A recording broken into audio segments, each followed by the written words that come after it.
C'est vide? D'après toi, la compter.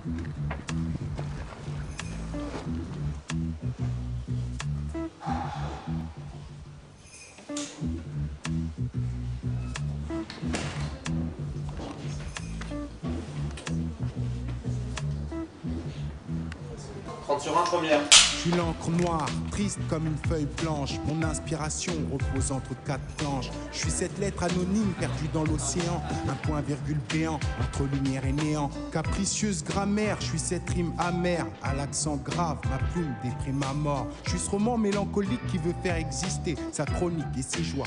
Bien trop laconique, mes souffrances marquées au stabilo papy. Que faire d'un stylo quand y a plus de papier? Une page vierge pour linceul, je suis un mot seul. Aucune voyelle, une console ne me console. Je suis l'encre noire, triste comme une feuille blanche. C'est vraiment là je dirais, le point de départ du film. C'était, je dirais, peut-être le point le plus ambitieux, le plus difficile. C'est que j'aurais pu faire de manière classique une voix off, comme on voit dans de nombreux films. Et au départ, j'avais l'idée d'une voix off, un peu comme dans les films de Truffaut. Et un jour, j'ai eu l'idée, encouragée par Jackie Berroyer, de remplacer cette voix off par un rappeur-narrateur. Je suis l'encre noire, triste comme une feuille blanche. Mon inspiration repose entre quatre planches. Parce que même structurellement, le refrain est là ici. Voilà, donc tu vois. Après. Ouais.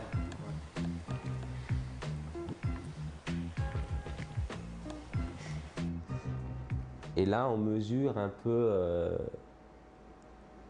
je dirais, on mesure que l'entreprise est compliquée parce qu'il faut associer des textes de rap à un film de fiction. Et c'est vraiment ce qui a créé le désir en moi de faire ce film aussi.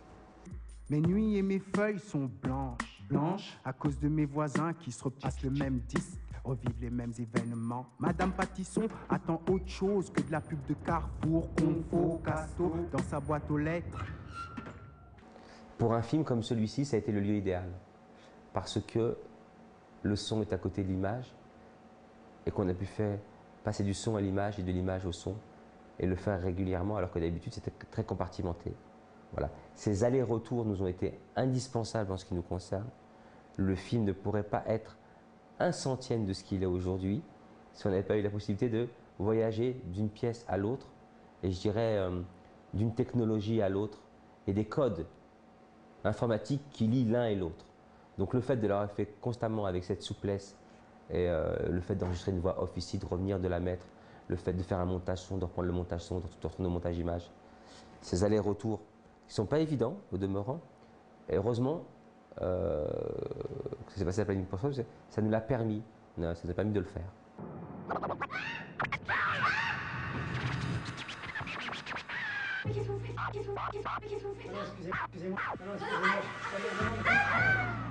On va prendre une séquence très concrète, très précise.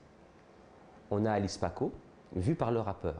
Je suis gardien de l'immeuble. Comment vous appelez? Paco Garcia. Quand j'imagine Alice Paco vue par le rappeur, je l'imagine comme devant un écran de cinéma. Donc on fait un appartement comme le format scope, on le dépouille l'appartement et je demande à Frédéric et Gwendoline, les comédiens, de jouer comme dans un film un peu muet, c'est un peu burlesque. Vous avez été cambriolé, enfin, on a essayé de vous cambrioler, vous inquiétez pas, il n'y a rien qui a été pris, j'ai voulu vous attendre et j'ai voulu vous attendre. Là-dessus, l'ingénieur du son vient me voir et Nicolas, il me dit, mais on fait un son témoin? Moi, non, c'est pas nécessaire un son témoin. C'est une séquence qui sera muette. Et je pensais simplement mettre un bonbon, chk, chk, un bonbon, chk, chk, chk. Simplement une basse et un vide, encore une fois. J'avais une vision très sommaire. Le rappeur regardant la séquence, qui en soi est un petit film muet, où nous, on regarde ce qu'il regarde.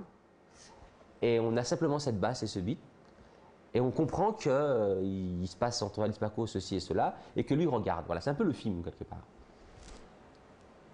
Il fait quand même, l'ingénieur du son, en tant que bon professionnel, il fait un son témoin, qu'il leur redonne, je crois, un ancien dialogue qui existait, que j'avais viré. Et nous voici plusieurs mois après, mais nettement, je crois, 5 ou 6 mois après, avec cette séquence à monter d'un point de vue sonore. Mais le film a beaucoup avancé entre-temps, il s'est beaucoup défini, il est plus précis, il est nettement plus musical. Et on ne peut plus supporter à un moment donné une séquence où il y aura des boum boum tchic. C'est pauvre. On dépérit considérablement.